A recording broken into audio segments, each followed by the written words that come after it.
welcome to another special edition of the Brunch Show here on Fatou with me, Joy Mwama.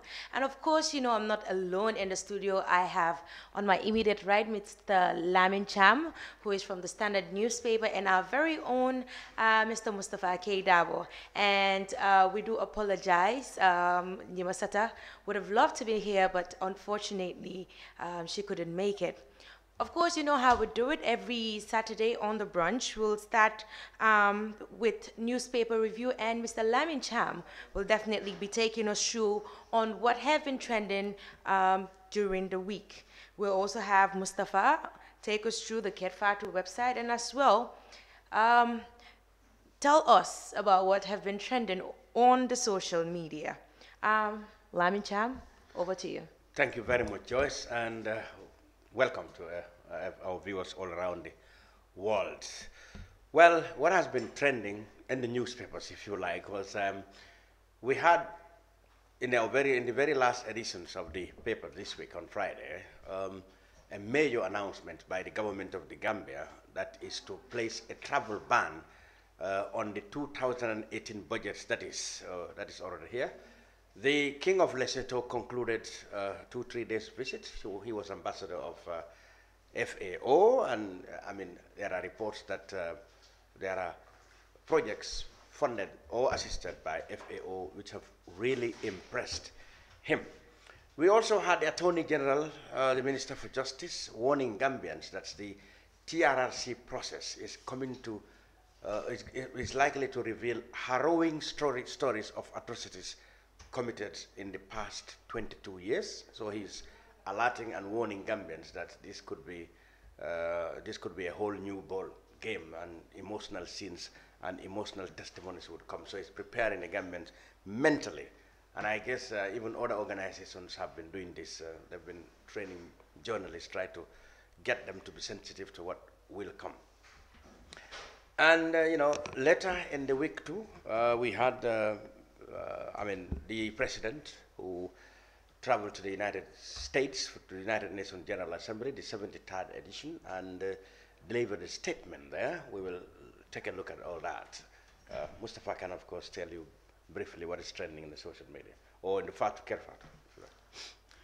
Thank you very much. Now, you made mention saying that part of the news that have been trending over the week was that the government had banned, should I say, unnecessary travel, travelings that do not really relate, that are not quite cogent to government affairs. Do you think that it's the best decision? Because remember, on social media, just before Mustafa takes up what's trending on the social media, there have been a lot of criticism saying that the government spending $230 million on just traveling alone is a lot. So do you think they have actually, the government had adhered to the cry of its people?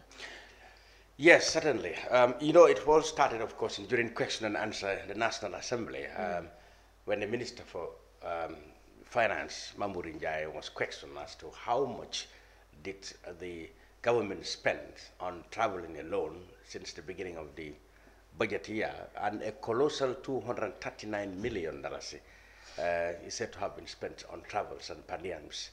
Now that really outraged not only the MPs, but like you said, you know, Gambians in general on social media have expressed concern that this is getting out of hand. You know, after all, we all voted for a change that will usher in a new financial discipline and not this kind of reckless, some people call it reckless or irresponsible spending. And there was an outcry. Then, you know, towards the end of the week, like you said, it looks like the government is listening to the criticisms that came out of there. And the finance minister came up with a statement to say, well, henceforth, but then of course he gave a timeline, and it's until the 2018 budget line finishes. Only what they call, you know, on official jargons, statutory meetings or travels are necessary, will be accepted. All other travels that are not deemed to be very necessary in the interest of the country will not go ahead. Well, temporary, they said. Yes. That's the underlying Yes, because word. he said at least towards the 2018 budget. So people are concerned whether after the 2018 budget, shall we go back to the old system of everybody packing a bag and going at the slightest invitation or at the slightest news of a conference in Dhaka. And then so, but then I think when it starts, both the government and the National Assembly members and all the people oversighting that will have more information. Because what happened is, Mustafa, when I first heard the criticisms, I said, look, maybe the government can put up a strong argument that, look, we were isolated for much of the last 22 years. Right. Of course, the government's foreign policy under Gambia was terrible. A lot of governments around the world snubbed, the Gambia. So there wasn't much room for travel. You're not even invited to respected ceremonies, and you're ostracized. But then, with the new dispensation, the Gambia has returned to the international folds. And this, of course, means that, because contact breeds contact, you must have to travel to certain organizations and to establish your presence, and then you can be considered to be a bona fide member of that association. So that entails traveling. I think the government could have come with that kind of argument that probably will compel people, will be compelling to people. But then, the argument will still remains. Do you have to take a plane for this? What is the motivation for this traveling? Right. So I think the government, at least on this score, seemingly have listened to the outcry of the people by stemming what people already describe as reckless or irresponsible spending. But then you also made mention, Mustafa, let me bring you into this conversation. During the time that a ban was raised that government officials should not travel if it's not really necessary. But of course, we know that the 72nd UN forum that the president attended, he chartered a private jet to travel in. Do you think after this that we had said earlier, compared to what we have, the president and his entourage chartering a private flight, does it tally with what the ban that we have? So if I were to comment on this whole thing, I will first start with the issue of the travel ban in itself. The general complaint of the Gambians has been from a fiscal point of view, right, like a fiscal discipline point of view. So we have an economy that is going through a lot of challenges. And this is not because Barrow said it, it's because this is what the realities are. You have a poverty level that's almost half of the population. You have a very higher debt portfolio. Domestic borrowing is still happening. You have a lot of huge external debt. Gambia is still on the IMF staff program, where IMF would talk to us about our spending priorities, review our progresses to that effect.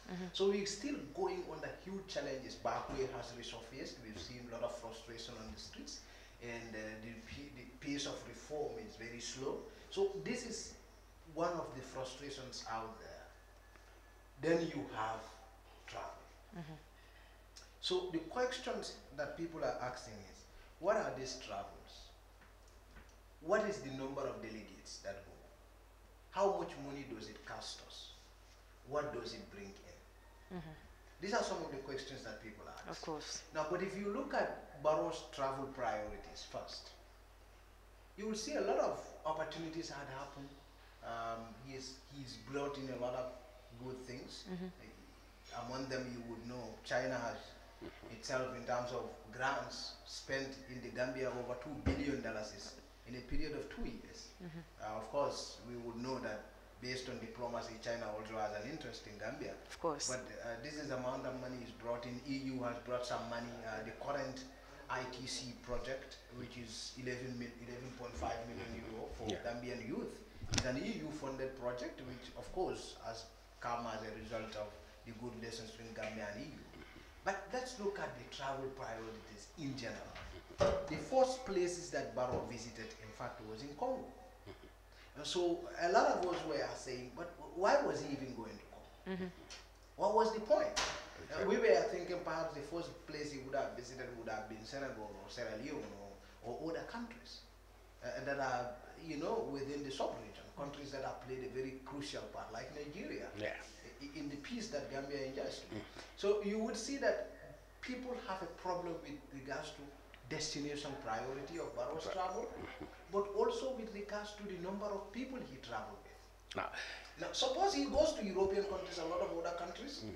How about you make a very good one-off trip to the United Nations and have a joint meeting with a lot of other countries?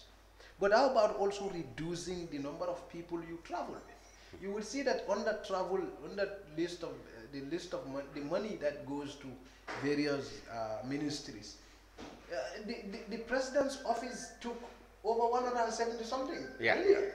Well, there's a lot of precedence to that. I think it's a problem with most African governments. I mean, like Mustafa said, they will argue that, like I said, contact breeds contact. I mean, I agree. There is a need for you to undertake this kind of trips for you to attract goodies, like he described about China and other places.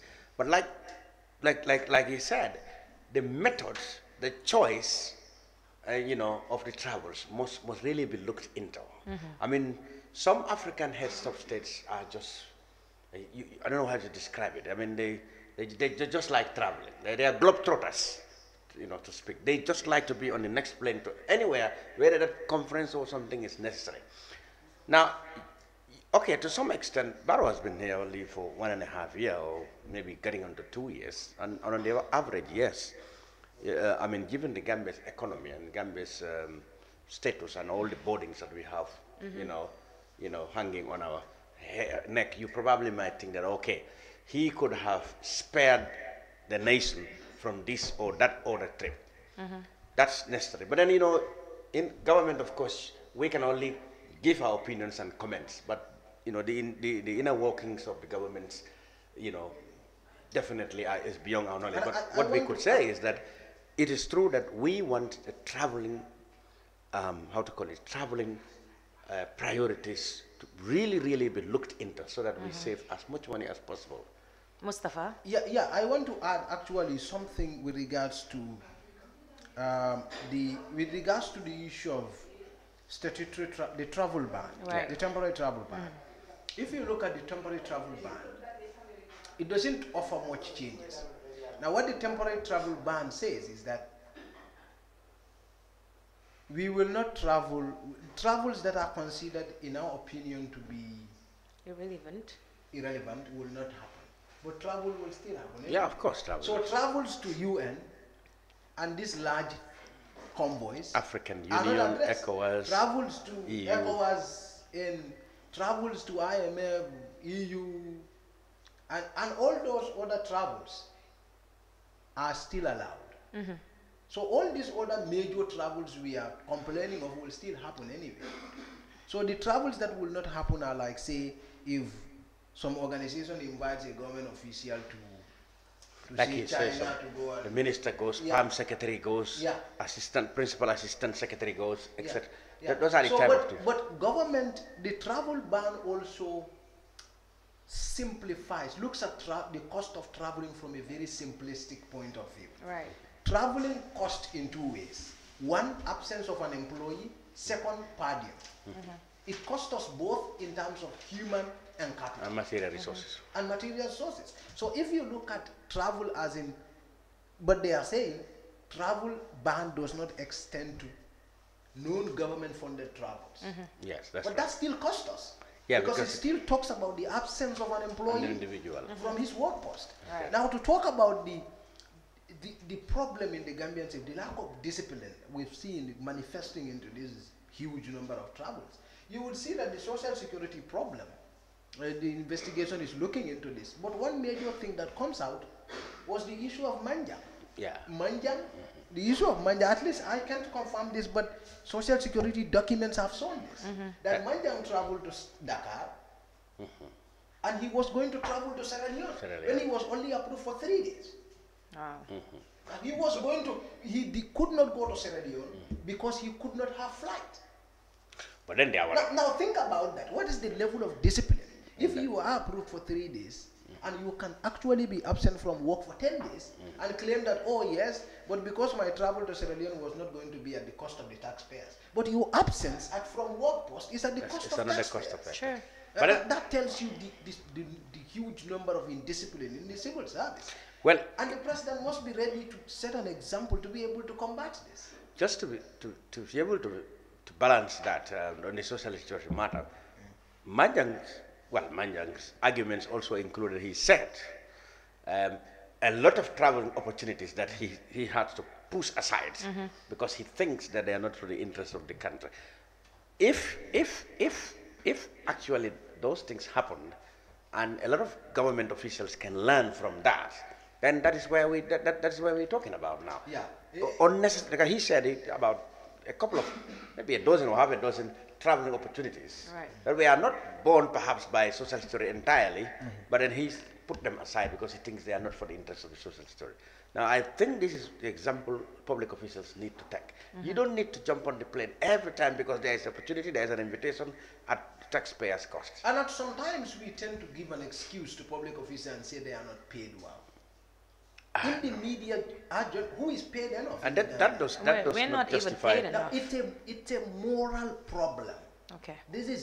It's a corruption in our society. It's a moral problem. It's in the head. You don't just get to say, I'm going to kill someone and take his money because I don't have enough money. No, that's wrong.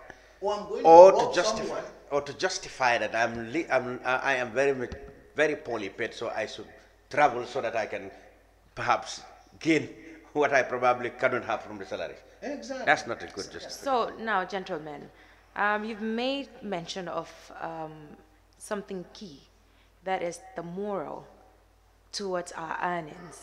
That means most of us feel because we don't earn enough, so we can behave anyhow. What do you think the government could do to prevent such immoralities? Well, one of the things I think this government, that I would consider to be the priority of this new government was, or any new government that comes after Jammeh, was to look at the pay of the civil service, because I think for far too long, the Gambian civil servant was paid starvation wages, and this will compel the people to look for means of survival through other means, which include, of course, corruption.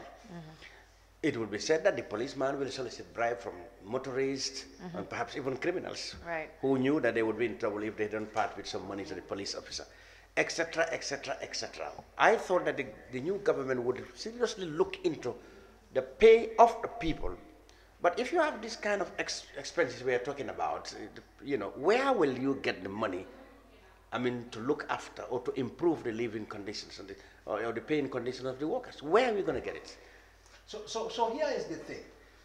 In my opinion, we can look at this differently. Now,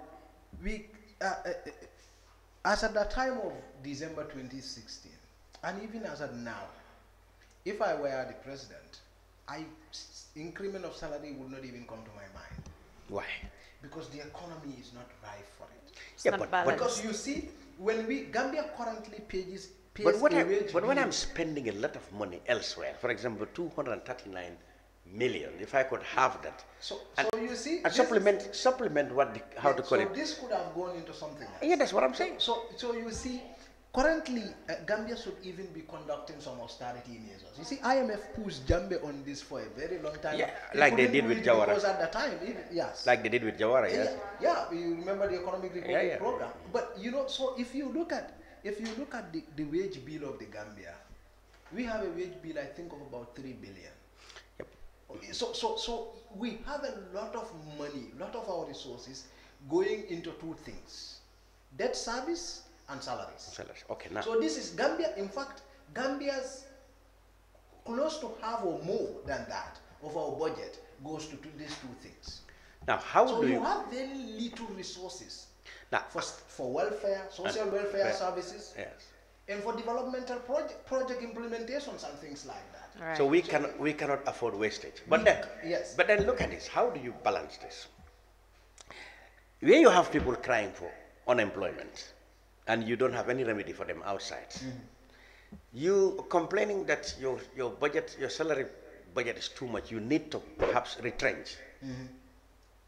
Now, how do you, as a government, tackle these things? Because obviously, if you retrench, you're causing, well, even the very mentioning of a retrenchment is going to cause a lot of anxiety. No, here is what we can do. Yes. Now, because salary is a recurrent expenditure. Yes. Like we do it today. Tomorrow we have to do it. We do it tomorrow. You can say I can't pay salary. Right. Yes. So what we can do is that we can make a one-off payment.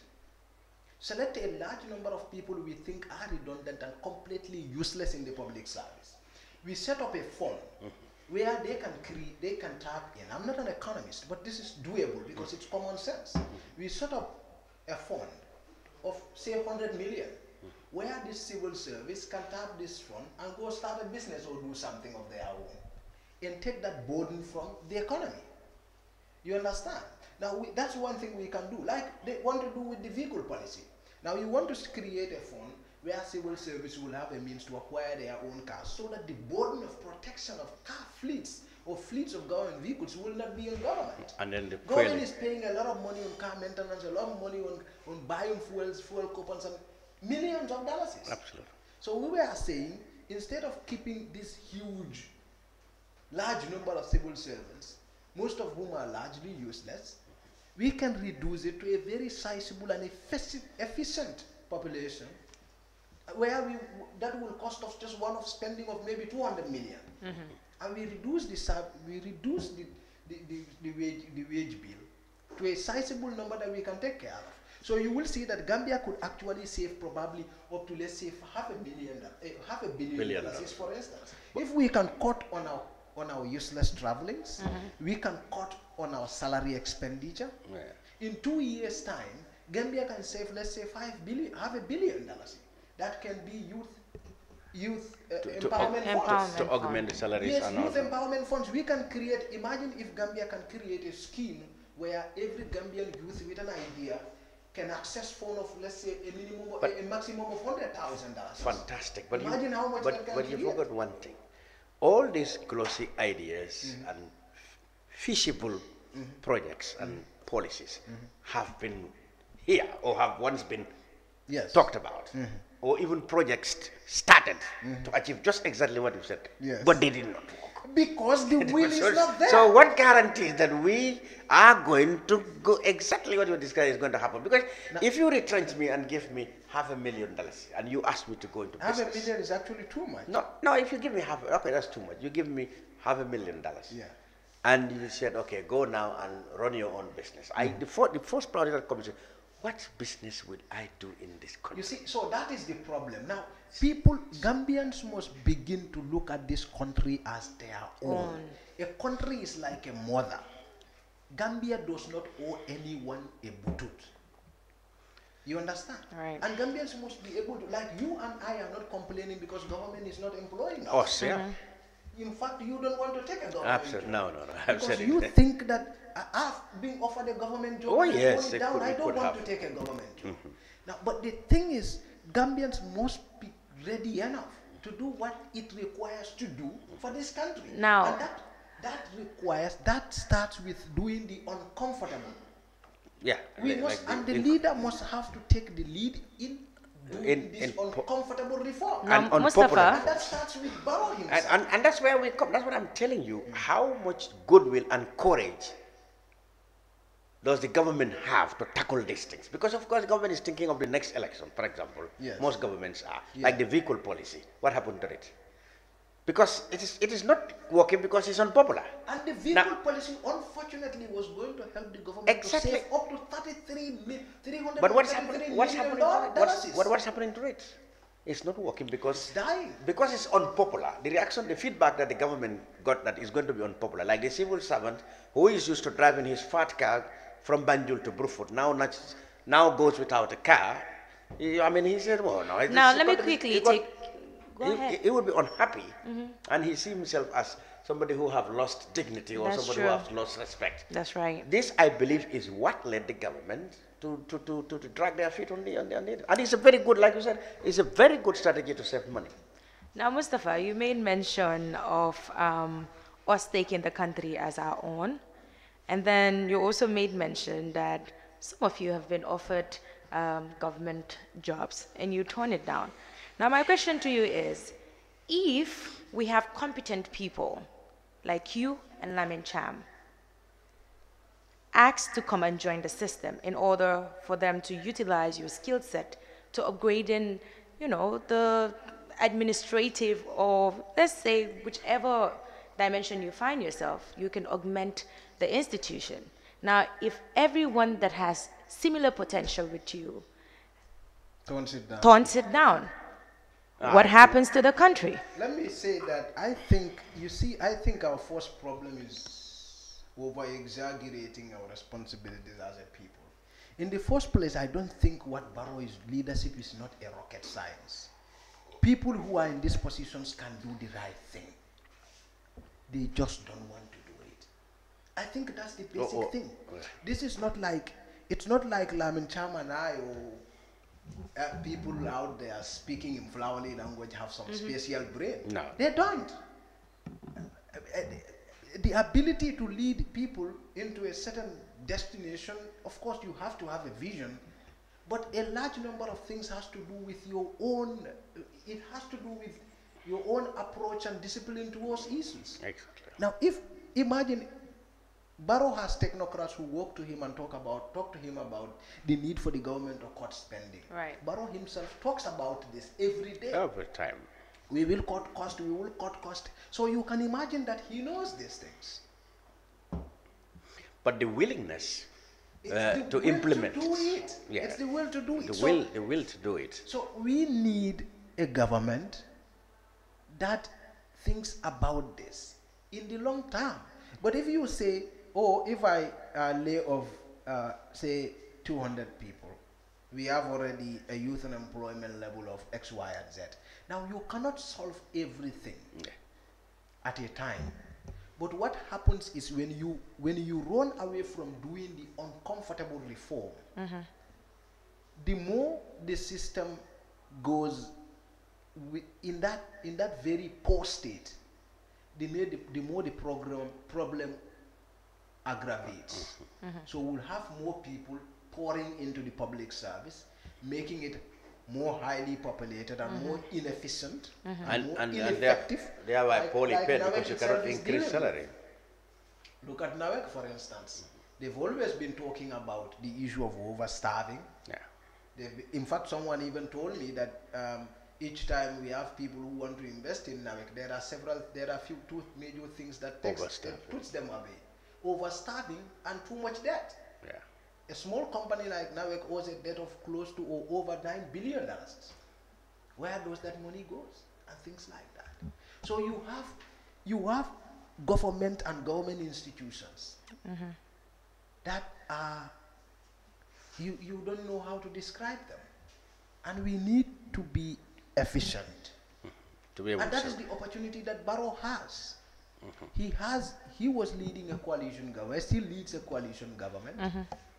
He has the opportunity to do the right thing, the uncomfortable one, and still has the support of the majority of the Gambian population. That is, of course, if you like you said, if he would listen and he has the courage to implement them, because this is the problem. You have to provide firm and assertive leadership to implement unpopular decisions. Now, if we had seen this backtracking on the vehicle policy, for example, which I think will be the shofter of the issues, the security sector reform, for example, what did the government said, these things cannot be as fast because we need to have something to part ways with the officers we don't need. Just come into what we just said. It's suggesting that security reform cannot happen now because the money that will be used, for example, to compensate the people who are going to lose their job in the military or the police is not available. It's been sought.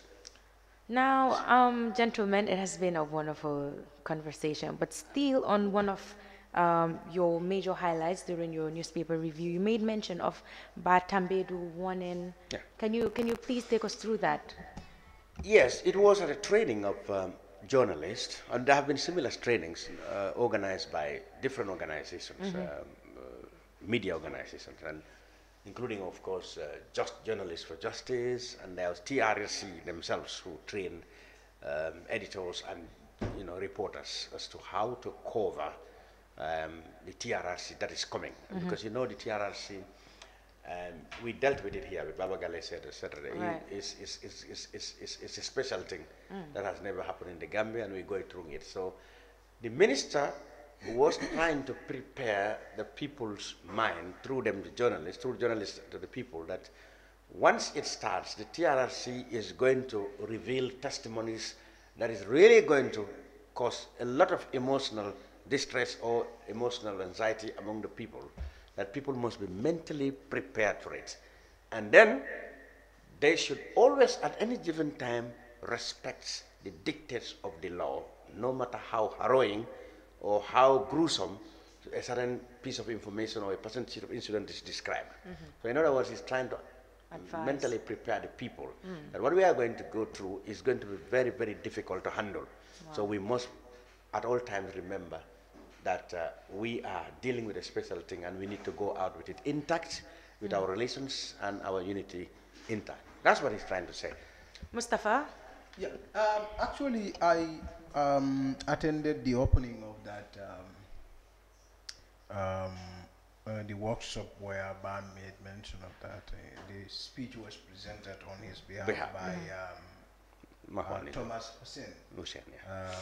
He's one of Ban's top legal advisors at the ministry. This is a very important part, which we will discuss later when we host the GPU, because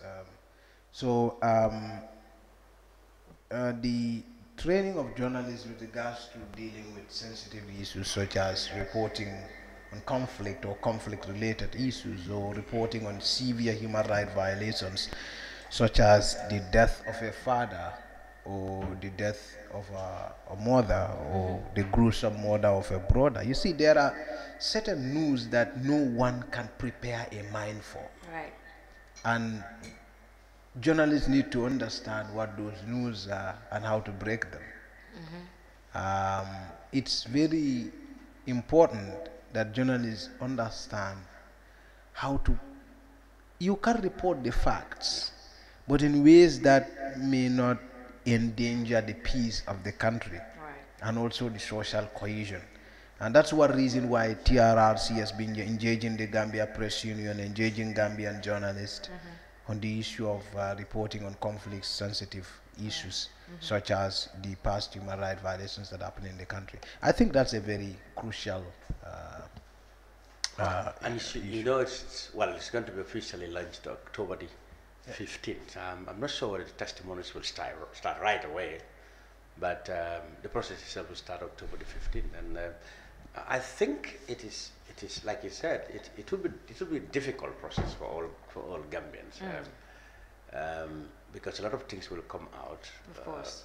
Yes, and then people who allegedly committed those crimes themselves would be present to say, yes, this is what happened, this is what happened. So it's going to be really, really, you wouldn't call it interesting, but very, very anxious moments for a lot of people. Absolutely.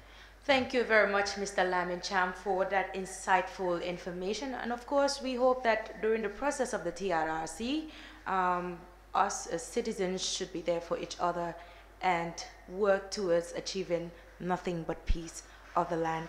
Thank you very much once more, Mr. Lamin Cham. Now to you, Mr. Mustafa K. Davo.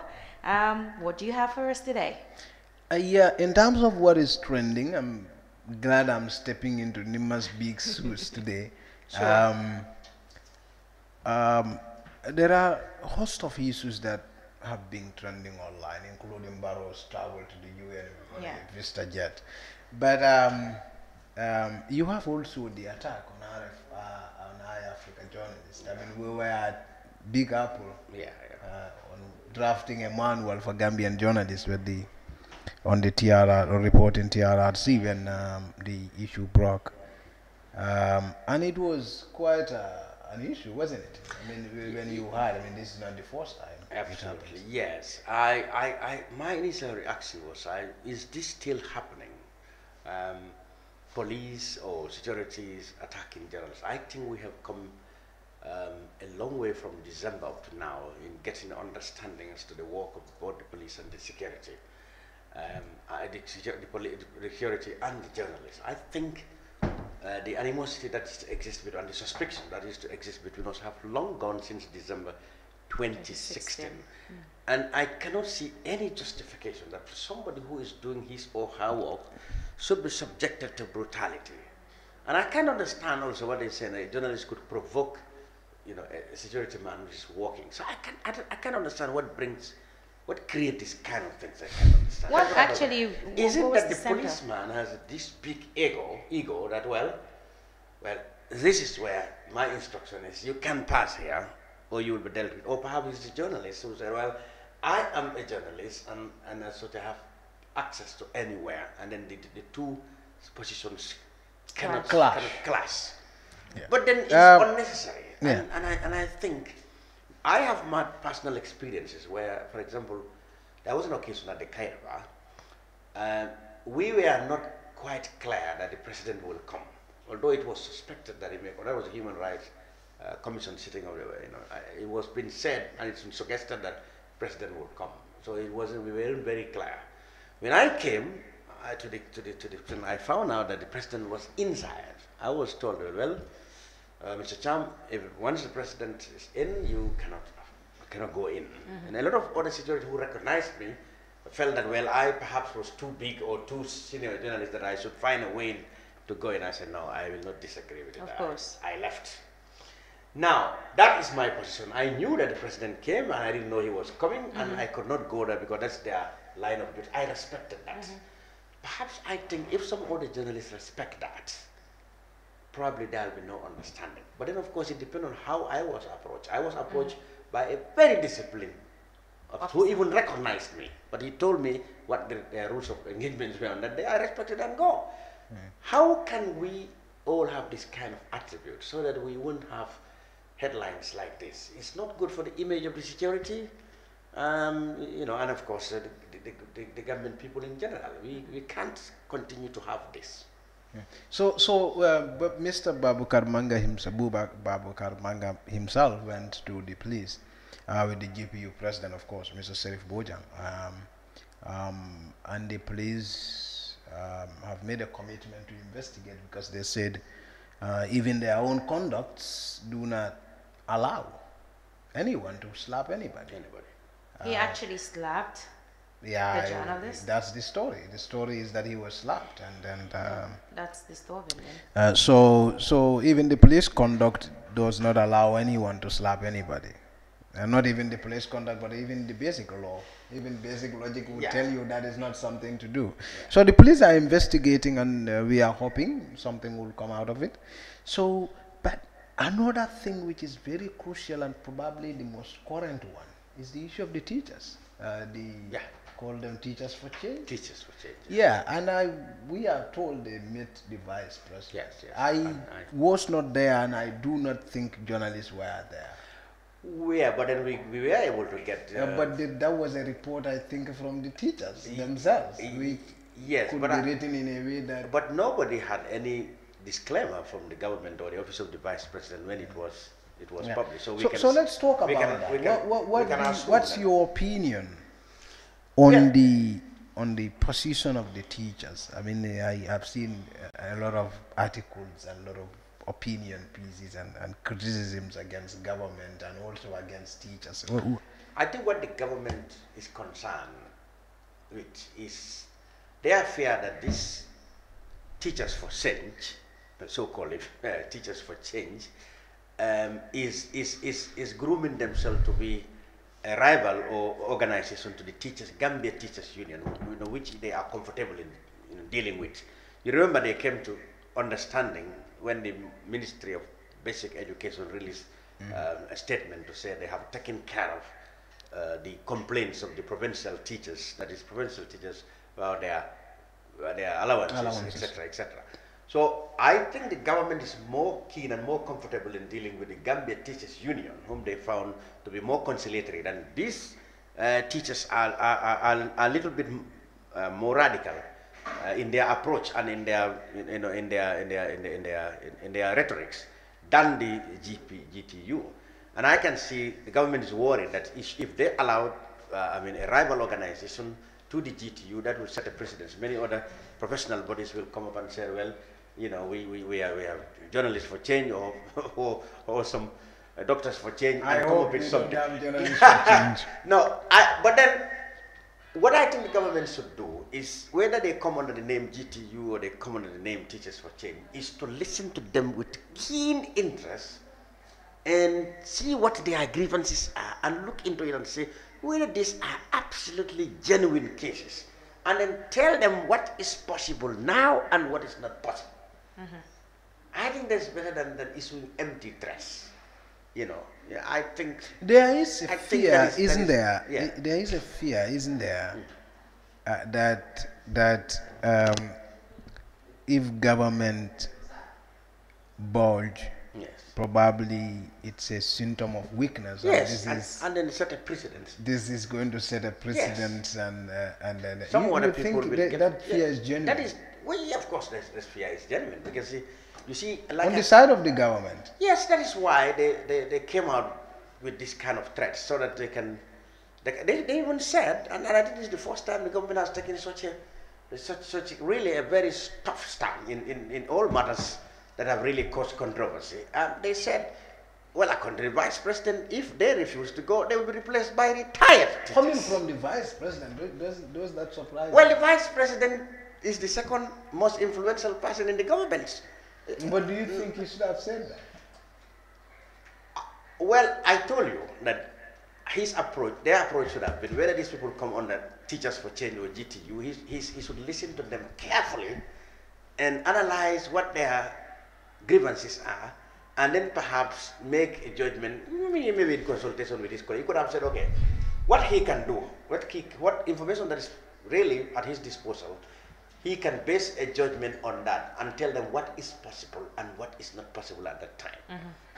But to threaten them that you could get the sack if you don't go back to school before so and so date, then I think the vice president must have himself been very, very, very pissed off over this matter, and that is not his nature.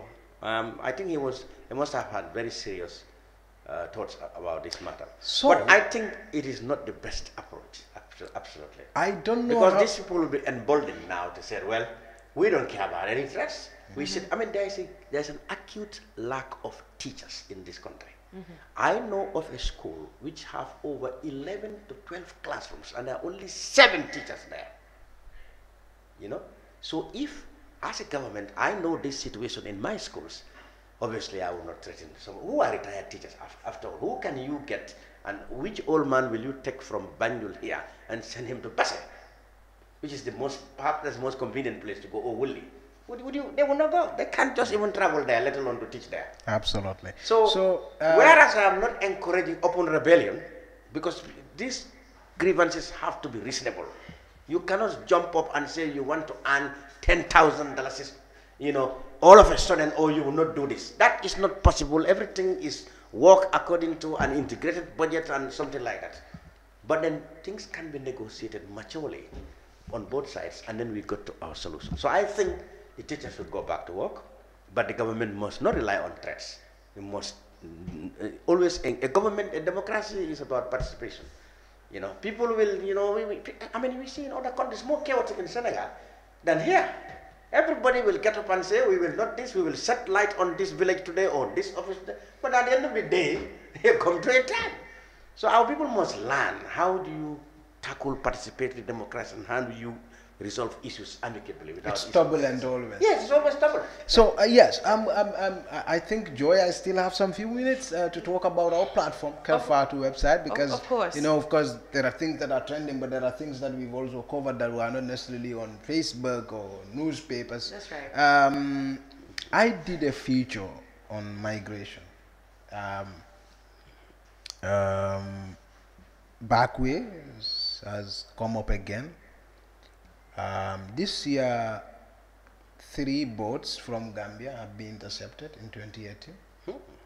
The Senegalese have intercepted 4 boats altogether, carrying mostly Gambians and Senegalese. So that is worrying, isn't that? I mean, given that in 2017, it was like this, complete decline to 0.00%. And now we are having it going up now to perhaps 1 or 2%. Well, there are 2 things I learned from this. That is, you mentioned boats. You know, that was the initial... The 2006, 2005, 2006 time. Yes, that was the initial way of transport they used when they are going. Yes. We know that was stopped, and then they used the buses, the scheduled transport service between Banjul to Agadez or somewhere. Now they are resorting to buses, to boats again. So, and then of course, like you said, we are now seeing an upsurge of the number of people wanting to go back to back way. You tend to learn from, get the impression that, well, perhaps the honeymoon, or perhaps the hope that the young people have, that, you know, the advent of the new government will bring, perhaps they are trying to be a little bit disappointed with the spate of development or the spate of assurance they need, or perhaps the space of remedies they took that new government will bring, and they are getting impatient and said, after all, look, there is no solution to this, we have to go. That could be, yes. But have there been any tangible remedies or rather incentives to stem the flow of from here? So here are the 2 projects that backway migrants have in the Gambia. I think you may also be aware, all of you, including you, Joey, that that we have the EU funded 11.5 million. Yep, project, Youth Empowerment Project. Of course. The Youth Empowerment Project, guys, we've had an interview with them, and what they tell us was that, of course, there is a funding gap. But if you look at the Youth Empowerment Project, they are hoping to train, they can't get trained and financed more than 8,000 people. 4,000 people to be trained on skills development, 4,000 people to be trained on entrepreneurship. So, you understand? So in other words, even if you look at the entire Youth Empowerment Project funding, 11 million cannot, the target beneficiaries cannot train over 10,000 people on skills development and youth and entrepreneurship. That is one aspect. So you have huge, you are talking about youth unemployment, which is 38%. If you look at that within the population, the age bracket between 15 to 35, we will be talking about over 200,000 people. That's right. Or more. So you are talking about a project that targets, let's say, far less than 10,000 people. That's one. Yep. And that's the biggest. Yeah. So you're talking about IMF reintegration program, which looks at only 3,561 people. No, 3,651 people. Those are the people who've returned from Libya and Agadez and all those places. So we are having 2 major migration assistance programs with 2 major problems. One, their funding is limited. It's limited. 2, they are outsourced to a non-government agency. The other one is implemented by UN, IOM. The other one is implemented by ITC, International Trade Center. And there are a lot of expatriates who are involved in these projects, paid fat money, and they will take administration cost takes large chunk of vehicles, money. ISO vehicles, yes, so terribly expensive vehicles. Or so are those that donated is the EU money I for hope you. they are donated, not bought from the funds. Yeah, so that's the EU money. I mean, in our study, we did a very lengthy feature. It's about 1,400 and something. We looked at all these categories, like the funding, the shortfalls, the funding gaps. Yeah. We talked to the migrants, and one of them would tell me, Mustafa Salah, one of them would tell me that, that look, they had so much hope, but so far what has changed is freedom of expression. So, you know, at least they can. So you could see it's it's also about hope, because the hope was there, they keep the hope, and Barrow could not sustain the hope. In my opinion, I think that is what I have said. Yeah, but all been said. Yeah. Of course, we have to see, the people must have to see tangible, tangible activities or movements on the side of the government to be able to convince ourselves that, well, they actually are doing something. Right. But then, of course, are we not unreasonably impatient too? Okay. Because these are some of the issues I used to think. 1.5 years or 2 years of a government that inherited a mammoth problem, both in terms of governance and fiscal indiscipline. And now you expect that to be fixed in 1 year, 9 months. No. I think people like me or those youth are not expecting government to fix the problems. What do they? They expect the government to sustain the hope they have. Because when they were coming, the problems were not fixed. So one can assume that they were not coming because the problems are fixed. They were coming because they hope the problems will be fixed. Now, if someone sees you, say I want to go to Birikama, you took a taxi and you head towards Banjul. I would tell you, alight me here, guy, I'm going this direction. Yes. Right. Now, if I am going to Birikama and I see you take a vehicle and take the other road, like you take from Banjul and you take the other road going to Bakau, I know I'm still heading towards the direction, even though we're going to take long to get there. But I'm still there. So, but if I don't see you going towards the direction, I will definitely be fed up. So This is also happening in the light of the EU, the complex issue of migration within the EU countries. The European Union definitely wants to return Gambian Exactly. migrants. So in fact, they are discussing it. Of course. The so-called good practice document. Yeah. So you see, if you look at that good practice document, which I have, you see that EU's target is to deport 50 Gambian at a time. That's what they were thinking. I remember even at Standard we carried the story, and you know. So if you look at that, and Gambia government was saying, at least Gambia government did not agree.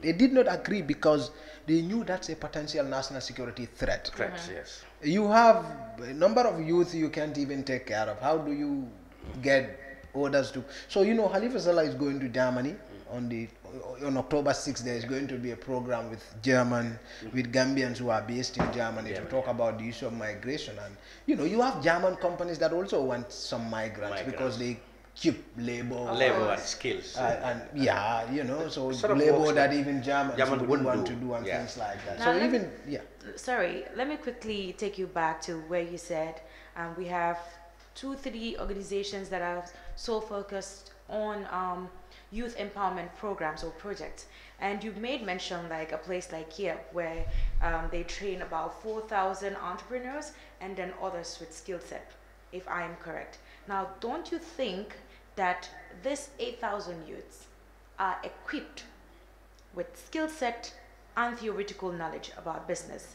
Don't you think that if need be, like Mr. Lamincham said, or you know, if you said that if $100,000 is given to a youth, you know, to embark into a business idea, don't you think that this would bridge the gap of unemployment for youth? Now, so you see, I have always believed that Africa's problem is not poverty of resources, poverty of the mind. It's the thinking. Now, resources are here, but we don't see the resources. That's poverty of the mind. It's thinking. Now, Gambia government will have to understand that Gambia's problem cannot be solved by EU. Now, you see, they give us a project and they outsource it to an NGO. Absolutely.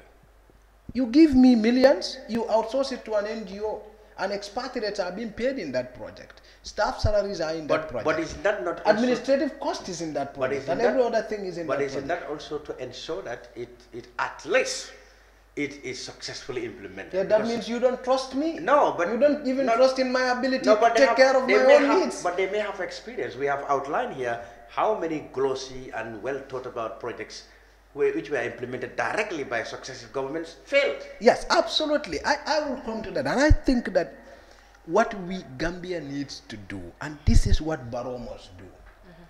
Gambia, you don't need to do an investigative journalism to know that monies are being stolen.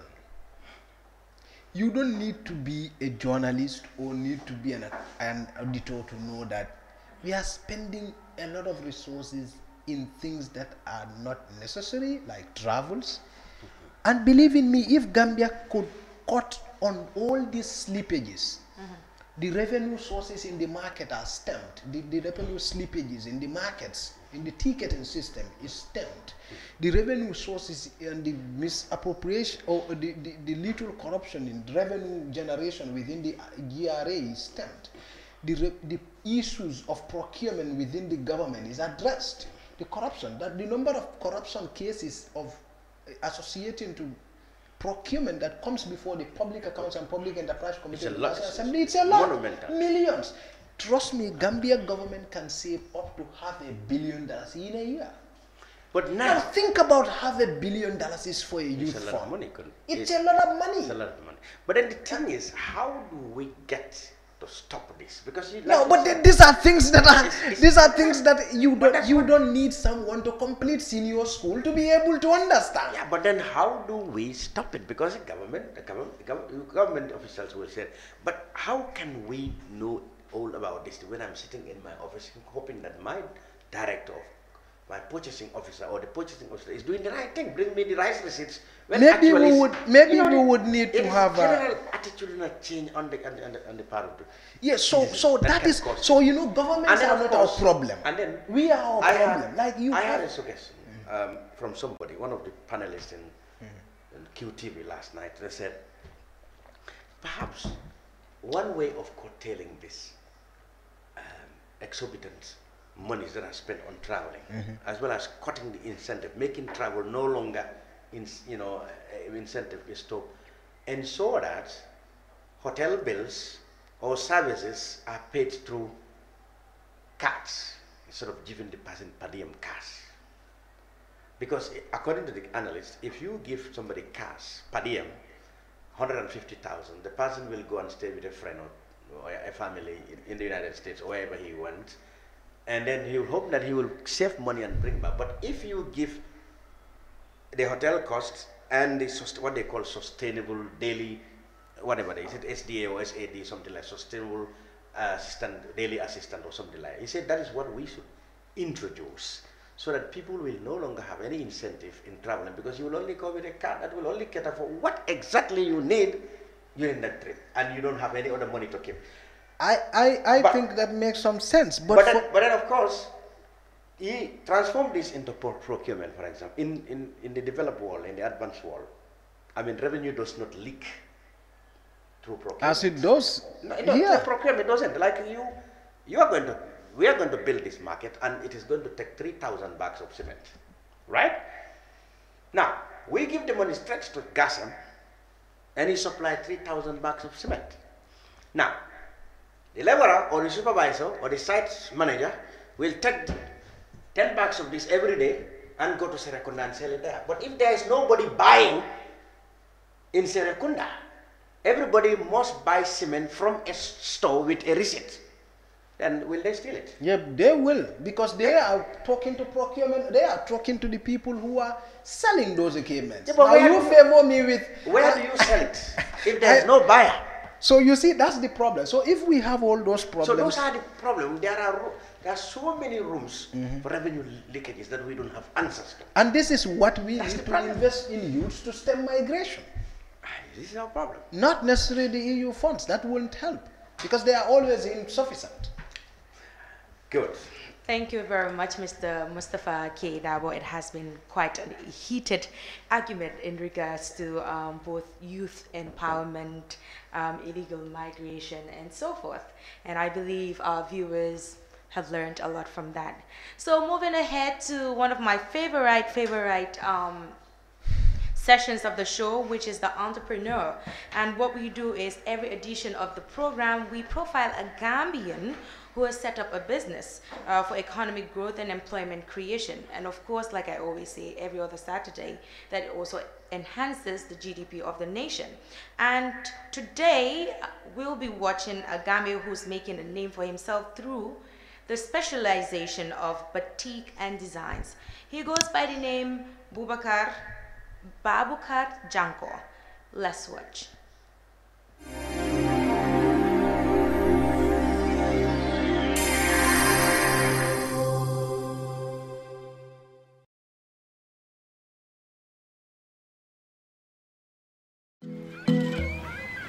Assalamu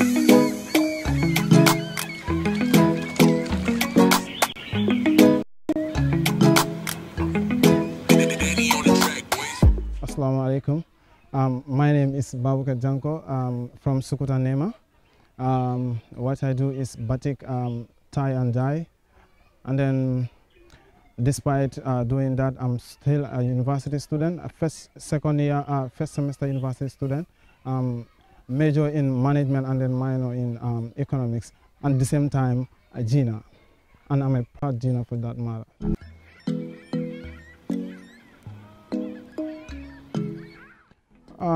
Basically, I started this business when I was in upper basic. That was my grade 9 and then, grade 8. And if my memory can serve me very well, that was in the year 2011. And then my mother was the one who was doing this. And then, as a matter of fact, and then she said that, like, why not I join her to do this business, because it's a very good business.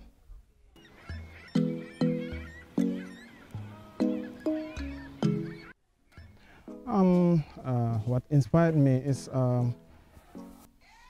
my neighbors. I have neighbors who are doing this. Those people are the Sarahules. Yes, I have been living with them for quite a long time. And then the money that they gain from it, saying it, because some of them even bought compounds out of it. So that really motivated me to go into the business.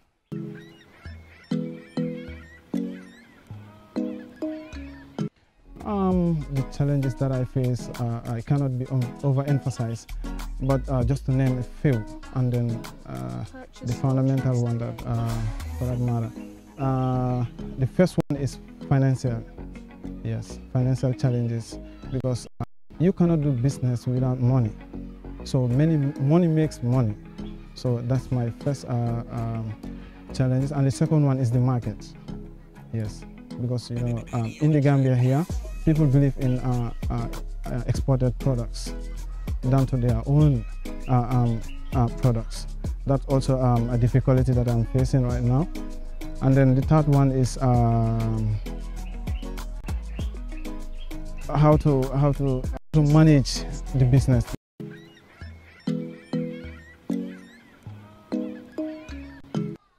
Basically, as you can see, my business is not that much big. I'm trying to be big. So normally what I do, because I'm a student at the university, so what I do is if I make this thing, I'll just give it to my sister, and then my sister will sell it for me on credit basis, and then from there each $1,000 or each $500, I will give him a commission of $50 or $100. Yeah, so in the end, maybe she will get maybe $2,000.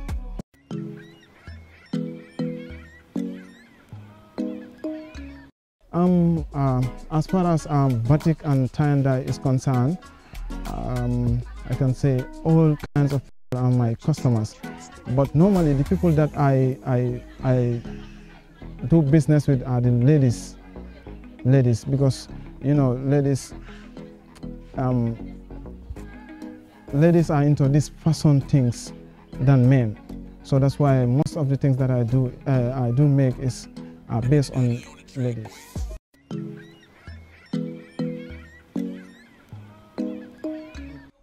This business, in 5 years' time, I'm looking for the business to be maybe like way more expanded than right now, because in the previous years I was not doing the business was not like this. So I'm hoping it will be a very big business in the near future. Yeah.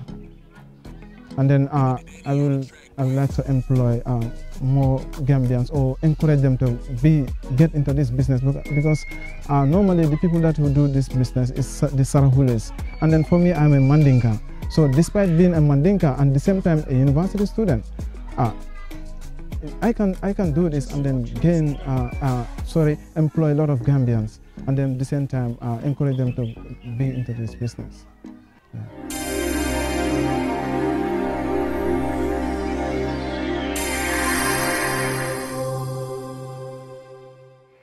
Now that I have saved some money to build my dream home, I'm really confused about which estate company to approach. My friend had a bad experience with a particular estate agency after completing his payment and could not even get his title deed. This is serious. Good afternoon. How are you? Thank you. My name is Oli. I'm from EJ Investments. Have a seat. Thank you. You know, I must say you came at a very right time. Really? I was thinking about houses. Great. What can your company offer me? EJ Investments can offer you a lot. We're unique in the market. Okay.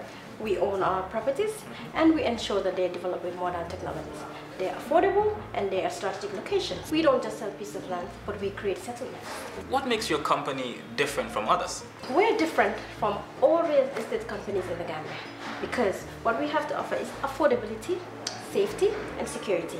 We ensure that you get a legal contract from when you pay your deposit, and within 4 weeks of paying your final settlement, we make sure you receive your title deed. 4 weeks? 4 weeks. That's interesting. Yes. Now tell me, what real estate serves your needs? It's absolutely EJ, investment, and real estate agency. Welcome back after that short interview with Babukar. And this is what we talk about, entrepreneurship. Entrepreneurship is very important. As young people, we always encourage, here on Fatou, we always encourage youngsters to take up entrepreneurship very seriously. Now to one of the most exciting parts of the show. In the absence of Sheriff Bojang, we'll have Mustafa K. Dabo, who wears a different hat as the Vice President of the Gambia Press Union, to step in for Mr. Sheriff Bojang, because he was being delegated by him. Of course, today it's a special day for the Gambia Press Union, as they will be given by email a farewell dinner with his team, and also having excuse me. And also an orientation will be taking place for the the present president and his team or entourage to taking up the mantle of leadership. But of course, we have our own Mustafa K. Dabo stepping in for Sheriff Bojang. But before much we do, I'd like to read a brief about who by email Bojang and how have he who is by email Bojang and how have he served the Gambia Press Union. And according to what I have, it says by email Toure has made a name for himself as a champion of media development in the Gambia. He had served 12 long years in the executive of the Gambia Press Union, or GPU. His first stint was for 3 years as Assistant Secretary General and then General before being elected to the presidency, which he served for 6 years. He had presided over the change of fortunes at the Gambia Press Union, and tonight his colleagues will host a farewell dinner for him to celebrate his career at the helm of affairs of the Gambian journalists. So what is the projected future of the GPU under the next executive, Mr. Well, I think what I Mustafa? will I will really ambush you. And before your question get to Mustafa, I want to take a particular interest in what you tribute. Of course. You made there by email Toure. And I think that that really captured my impression of him. Ever since I know him, he had always been concerned about unionist affairs and all the threats that journalists were operating under had been his priority to fight against those things. And he's always been interested in what really will make journalists independent of influence from the powers that be or any other interest group. So that was his strength, and that's what I respected him for. He actually stood for the well. You know, he went to prison for it, you remember? Yeah. Along with other journalists. They spent 1 month in prison over remarks they made in defense of press freedom and welfare of journalists. So that really was very appropriate tribute to him. And like I said, when it comes to the GPU, I know Mustafa and others will talk about it. I have, since my association with the GPU, back in the early 90s, I have never seen it been led by such a passionate and young cadre of journalists. Never. They have always been either the old guards in front or behind, you know, right. or, you know, very, very, very, very close, almost on shoulders. But I have never seen it now been led by such a robust, passionate cadre of young people. This is important because one, they resonate with the nature of the profession now. You know that Right. many young people are embracing the profession, and they will be able to relate with Mustafa and Sheriff Bojan Jr. because they are their age group, Right. and not you know, Samsar or Papsen or Lavin Cham or Peter Gomez, Right. who have years and years before them.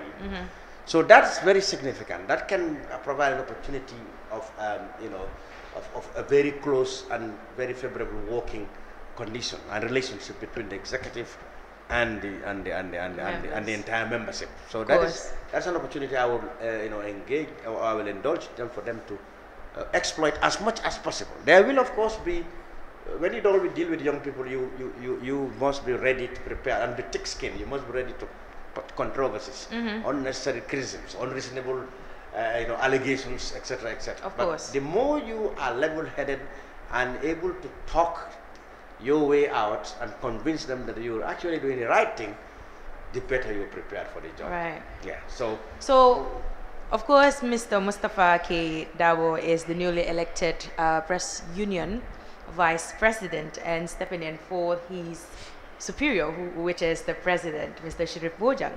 Now, my question to you is, what is the projected future of GPU under your team's leadership or your administration? So this is the most, or one of the most challenging period for the Gambia Press Union. You may know that as Barrow talks about transition, so do we.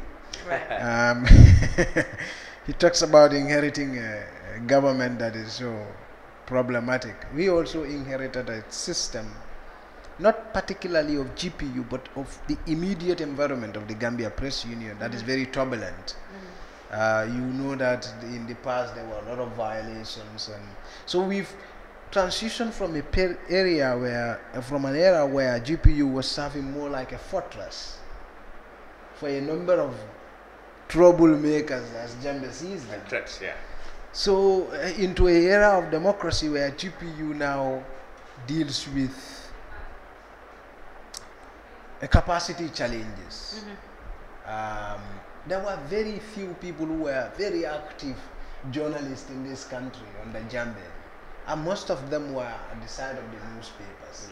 So after the change, you would see that there are a lot of people who demonstrated not just interest, but have also come into the field to do their little things, from Facebook and from blogging and from, you know, and so when that happens, you know that we are bound to deal with capacity challenges, as in the radio, as in the television, as in the, you know, even in the newspapers. So GPU on that side is having a challenge, but also we're facing challenges on the area of also the environment in terms of the governance infrastructure that affects us, such as laws, the attitude of public servants towards, you know, giving out information.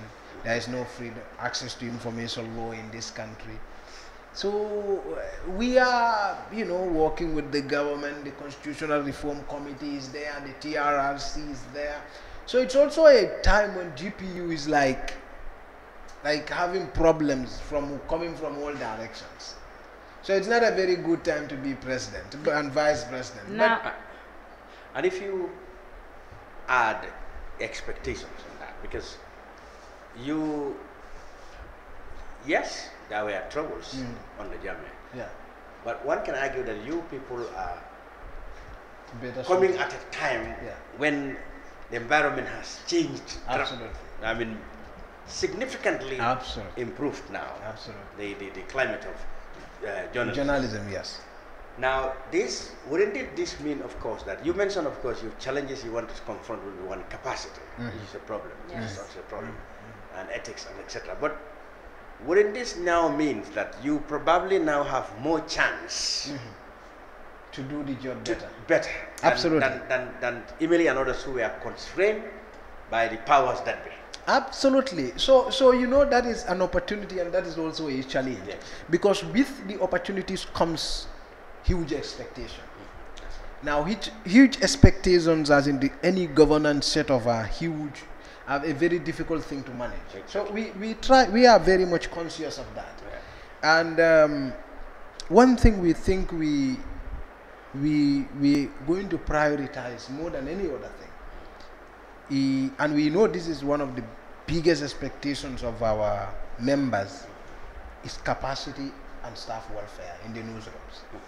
So, you know, when we address the issue of staff welfare, we are likely to address the issue of capacity, because it's only when newspapers and radios and television and other forms of communication establishes some standards of payment for their members, then they can assure quality content. And it's only when we are able to assure quality content and able to ensure quality content that we will be able to deal with the issue of capacity. Because at the GPU, we have recognized that a government or a minister shouting at the press is not the only threat to press freedom. And professional conduct of journalists, it's important, as it may happen in some cases, is equally a threat to press freedom as a threat by a president. Because you would see that the journalists, we like to say, sign a social contract with the public. We all say that. So we will say we have a contract with the public officials, so we are also serving them. Like governments are serving them. So we always say that. Conduct ourselves in a manner that's acceptable. Absolutely. And so if those public institutions we serve, or social institutions we serve, lose trust in us, that is a threat. Anything that any form of unprofessional conduct affects how the public sees us, and that is in itself a threat to press freedom. I can understand, because so that is why capacity issue is very important to us. I remember during the electoral process, I spoke to Sheriff Bojang, and during his brief interview with me, he said he's more concerned about capacity building. And now you guys have been elected in power. I'm concerned about those youngsters out there that have passion for journalism. What measures would you guys use to bringing them on board? Let's say high school students. You have junior school students that are actually very passionate about journalism or journalistic work, but they do not have the opportunity or the window to show in the world what they have. What would you people, in your capacity as the present executive of the Gambia Press Union, do to tackle this? Let me ambush that one, because I'm coming to that now. How somebody sitting in a classroom following newspapers, radios and televisions, and this Kerr Fatou got inspiration that he wants to become a journalist, and then how do you actually embrace that kind of talent and allow the opportunities for that person? And mold that individual. Right. Because there's a problem now. Entry point, who becomes a journalist? And now that responsibility falls on the GPU. I mean, people want you to regulate yourself before you have Mr. Barrow or Mr. Ibrahim Silla to come and regulate themselves. So one thing we can do, as in Joy's question, all of you are asking one question, but what we can do, we cannot decide who becomes a journalist and who doesn't become a journalist. Like we can come and say, oh, you're not qualified, throw away the pen. So, but what we can do is to make sure that everybody with interest to become a journalist is given the opportunity to be trained. And how we can do that is that, you know, the GPU currently has a training school, a media academy, as we call it. And this media academy is being helped by some of the most passionate people I have known, journalism trainers in this country, like Sam Mendy, Demba Kande, Mojuv, and the likes. These are very passionate people who have been journalists themselves, and they've been trained as journalists, and they are trainers now. So GPU has that opportunity. So we are trying to encourage all those who want to become journalists. And there are also institutions that are training people to be communicators and journalists, like Inside Training, Stratford College, University of the Gambia. You know, so we encouraging people to also go and study the theoretical aspect of the thing. But so you can also train, even after studying as an economist or as a scientist or as any other individual, you can come to be trained to become a journalist. GPU organizes frequent training for journalists to be able to be, be able to be capable, be able in doing the work.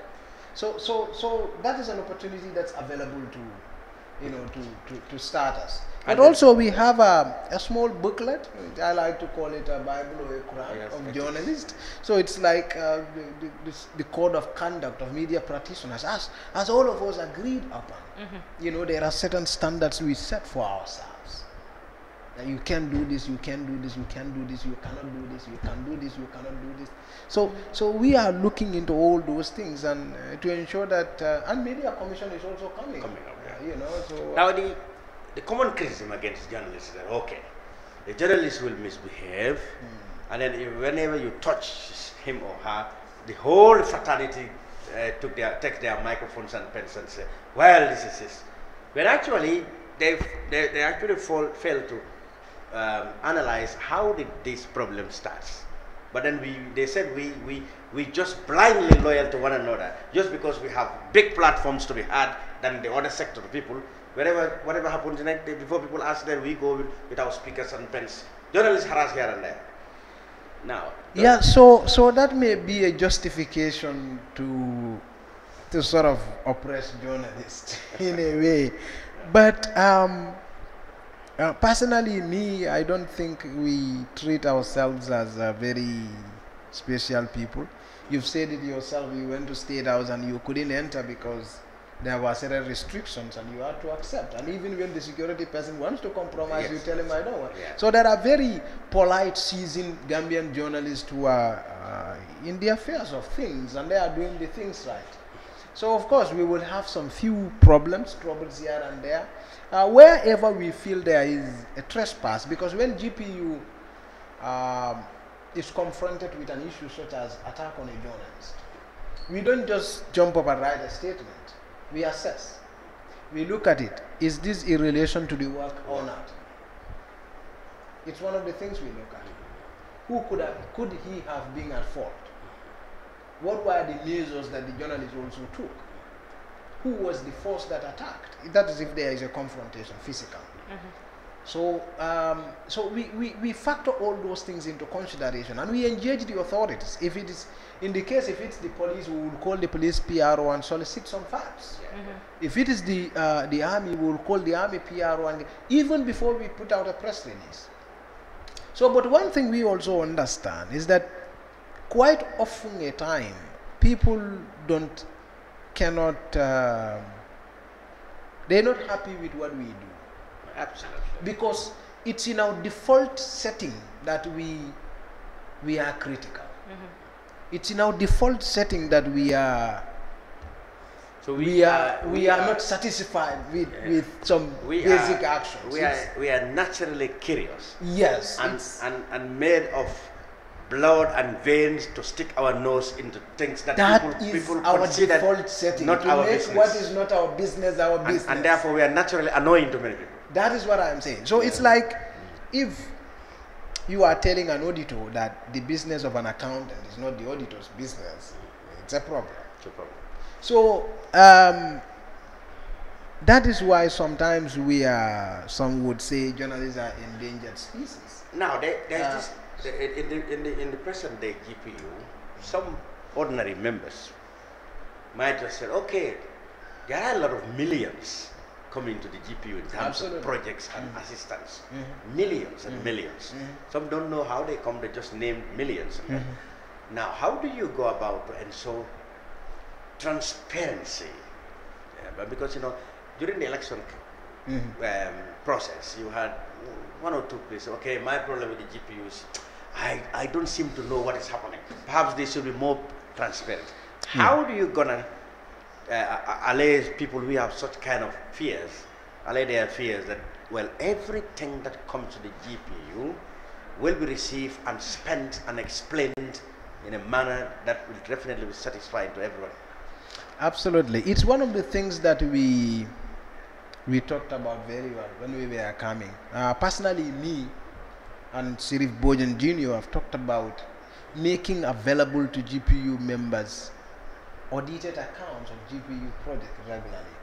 But you will see that GPU, as a lot of our members don't understand, there is a clear partition between the politicians in GPU and the technocrats in the GPU. Yes. I belong to the political class. Yes. We don't implement projects. Yes. That's done by the Secretariat, which is going to be headed by the Secretary General, currently Sekou Jambe, and his admin staff. That's where you have the accountant. So the President and the Treasurer are the signatory to the accounts because we are the people who make decisions. Yes. So the Secretariat, it's like the President and his ministers, or the Minister and his But who approves the spending? The Secretary General and we approve the spendings, we approve everything. Yes. But we don't implement. So we are not in direct contact with the money. So if you ask Sekou to purchase photocopiers and he did that, it will be recorded through his staff, and you find out that he actually bought an old one and presented the price for a new one. That means that is wrong. You sack him. Of course, yes, that is wrong because what makes one a journalist? Yeah. It's honesty and also transparency. Because these are a culture that you have to admit yourself. It has to be present in your work. Yes, within you, before you can, you have to be informed. In other words, before you can inform. But you have to also be transparent before you can advocate for transparency. So in a journalism union, journalism is like the oxygen of democracy. Like we are the people, it's because we are that democracy is. So we cannot be seen to be doing things in our own union that does not or go with principles of good governance. So that is why The one thing I want to say, the people who live in the diaspora, I mean, over the last 20 years, so many Gambian journalists left and went to the diaspora into exile. Some are coming back, some are still there. Now they felt that they have not been given the due recognition.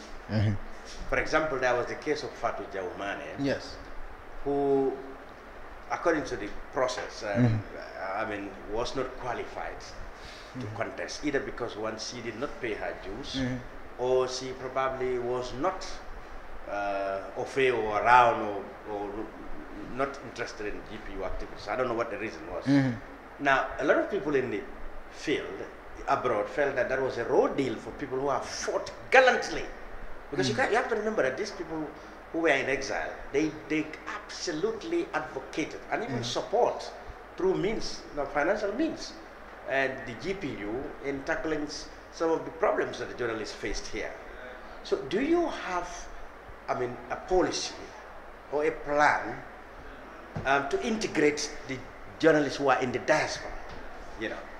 The truth is that the diaspora is part of the GPU. Okay, there used to be US chapter, GPU US chapter, GPU UK chapter, Senegal, etc., etc. How do you intend to do those things? You plan to reach out? So if you are a diaspora member of the Gambia Press Union, you can vote. But if you see people like Fatou Jaumane being disqualified, because say, wow. that has to do with the payment of dues and the membership of the union. Okay. Those are things that yeah. So we can't bend the rules because you are a veteran. Okay. If Alaji Baba Yoro Jallo came, we would have treated him the same way if he had not paid the dues. Could have been anybody. And nobody doubts his sense of professionalism when he was in here, or his commitment to this job. Okay. If Baba Jallo left TRRC and come to the country, we would have treated him the same way. If you did not pay your dues, we would have treated you the same way. Absolutely. So I think if we wanted to make exceptions for Fatou Jaw, it would have been out of place. It would have been a corrupt practice. Yeah, it sent an alarming signal to people. Well, rightly or wrongly, the Diaspora and GPU members said, well, journalists say, wow, so if they can treat her like that, one of us who have gone there, then definitely they don't have regard for us. So you see, the Diaspora must begin to see Gambia as one constituent. We have this problem even in politics. Yes. That someone sitting in America tends to think that it's only when they pick someone from America that they can bring here to represent them that they are included in governance affairs. That's not necessarily the case. This is why we have representative democracy. Not everybody can be within the infrastructure of governance. But what we can do and what must be done from both national politics and the GPU institutional politics is that everybody's wish must be the agenda, or the majority's wish must be the agenda. I think that is where the reform should be looking forward towards. So that we have a GPU that serves everybody, not just a GPU where we would consider it as a sort of a pie, where, okay, it's our turn to eat, or it's my pie, we have to share it evenly, and Diaspora takes its own thing. So we have to look at Gambia as one whole, and then we approach it from that direction. Now, the GPU, okay, we are in the era of what some people would call cash windfall. Monies are coming for projects, etc., etc. But what will happen when the funds run dry? How would you mobilize resources through your own initiative to maintain an expensive, let's say, a very high cost rentage, salaries, and running of this? Okay, so you know that the executive like me, I'm not paid. Yes, I know. Okay. I mean the staff. Okay. So, okay, but the staffs will be paid. But the GPU has a transitional plan. Yeah. You were talking about donor fatigue. Every organization is now talking about donor fatigue. So, yes, of course, we are going through a transition. A lot of the institutions are focusing on Gambia now, but we are aware things will change a bit. Absolutely. So, GPU has a credit union right now, set up newly. This is all part of the plans. GPU currently has GPU has a machine, a printing machine, which is being worked on, almost done now. This will be a business for the GPU. GPU has a school as well.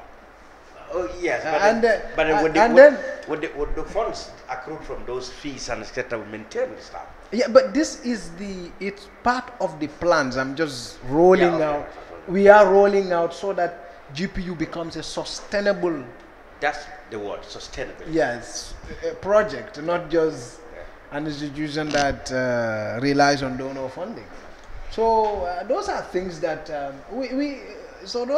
we are actually working on, and I'm hoping we could build a better union for all of us and make sure that our members are competent enough to carry out their job wherever they are, and we make sure also that the radio stations and the televisions that are newly joining the current affairs programs, reporting and politics and others are doing it right.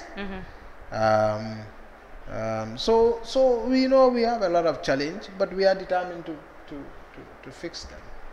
Thank you very much, Mustafa K. Dawo. He is the Vice President of the Gambia Press Union, stepping in for the President, Mr. Sheriff Bojan Jr. Now, moving ahead to one of my favorite sessions of this show, which is Hotspot of the Week. And today we'll be taking you to Icy Wonderland, and the location of which is on the Kololi Highway.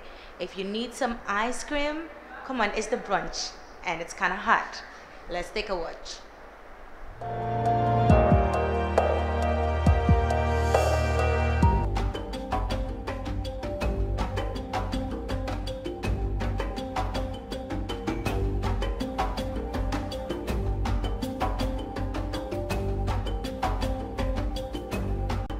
My name is Mrs. Khadija Ngom. I'm a mother, a wife, and a businesswoman.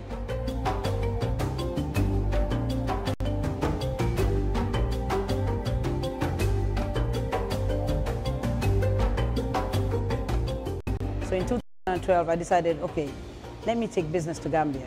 So that's where the model started in 2012. And it's still running. We started with ice cream. Started with 2 machines of ice cream, with 2 slush machines as well. And it grew from there. So we thought, okay, let's think of something that we can combine the 2. Ice cream, unlimited flavors. I will say unlimited. You have mango, you have coconut, you have kiwi, you have strawberry, you have banana, you have raspberry, you have coconut. We have about 24 flavors. And slush, now we thought of meat pies, then cakes, then chicken and chips. We're going on.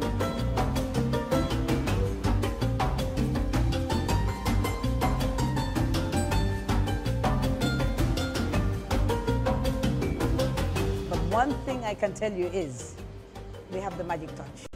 And when I say the magic touch, slush, I think, is where all the attraction, where we get all the kids coming around. I like coming to Icy Wonderland because I like the ice cream, slush, and popcorn.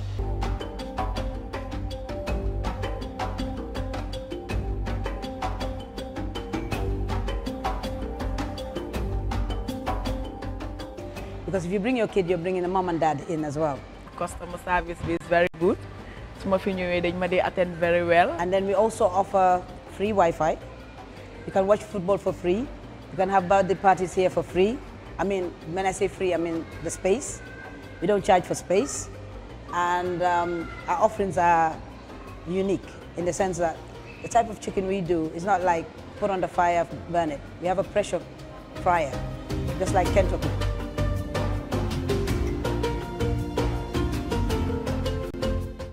When we have like festive seasons like the Tobaskis, which is Eid, Christmas time, kids come as far back as far from Birkama, Lamin. So we thought if they can come this far, we should also go out to them. So we decided now we want to identify more schools in the rural areas where we can go beyond here. Because I think Icy Wonderland now is a household name. And why I say that is I've had parents come in and say to us, we don't hit our kids anymore. We don't force them to read. All we have to say is, you don't read, no Icy Wonderland. They'll read. Their grades have improved because of Icy Wonderland.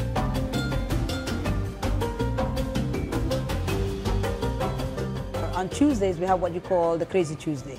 And that is, any pizza you buy, you get a regular free. And that is going to go on forever. Every Tuesday, buy one, get one free is very good. But like pizza be like na, send ice cream be neex na torop, torop, torop.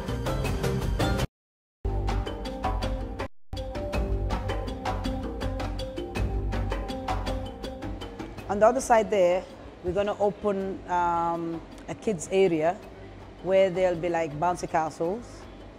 There'll be events on weekends where even the local drummings can happen, just competitions. There'll be like an arcade for games. It's not like you just come in, as long as you come and buy something, you can go play games. It's like PC games. So all are going to come up there as well, so that we'll have more interaction, not just come and eat and watch TV. Our next plan is to start doing pack lunches for offices, so we deliver. One of our services also, if customers want to pay, they can use the EcoBank Pay method, where you can use your phone. I think most shops are doing it now, most businesses. We also have that as well.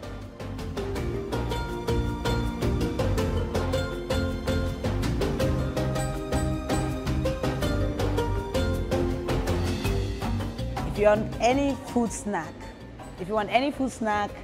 you want ice cream, you want slush, chicken and chips, shawarma, burgers, cakes, fun and games, free TV, free internet. Icy Wonderland is the place. The best ice cream in town, soft ice cream. That's the way we differ. We do soft ice cream. Everybody else does hard ice cream. Soft ice cream, Icy Wonderland.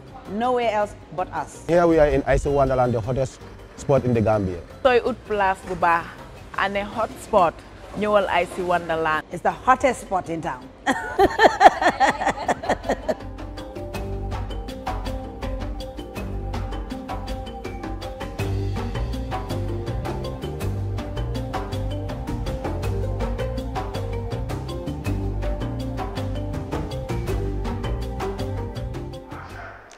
Yes, Icy Wonderland, the hottest spot. So if you need some ice creams, like I love my ice cream, so just don't hesitate to visit Icy Wonderland at Kololi. And of course, we have almost come to the end of the session of the show, and I have my very special people that I cannot do without, because they've been so instrumental, you know, in this show, chipping in ideas, brainstorming, and of course, we've been arguing a lot, but still, I'll leave them to give their final words to you, our viewers. Lamin Cham? Yes, thanks, Joy. And to our listeners around the globe. I actually have some reactions during our first break from people watching us in London, Elephant and House. And I want to say to them, thank you very much for making the brunch you know, a regular thing on Saturdays. And to all the others in America and other places, we hope we are servicing you well. And we look forward to a more exciting week, perhaps a more quieter. Journalists don't want a quieter week, a quiet week. But then we are hoping that we will be bringing out more positive stories from the Gambia. Mustafa? Yeah, I think I'm looking forward to a very eventful week. Looking forward to the publication of the Faraba Commission report. I was expecting it to come last week, but it didn't. I'm thinking this time it comes. But did they give a timeline? They didn't give a timeline, and I hope it does not become one of those reports that we unfortunately had to reveal on Kerr. But don't they say that president or the government has a right to publish and not to publish it? Yeah, but if the president is serious and he puts our resources into this, he has to bring it out and implement the outcome. Thank you very much, Mustafa Kiedawa, for those brilliant words with Lamin Cham. And of course, to you, our viewers all over the globe, we must say we're very grateful. Keep logging onto the brunch. Do not forget, I am your host, Joy Mwama. Have a great weekend.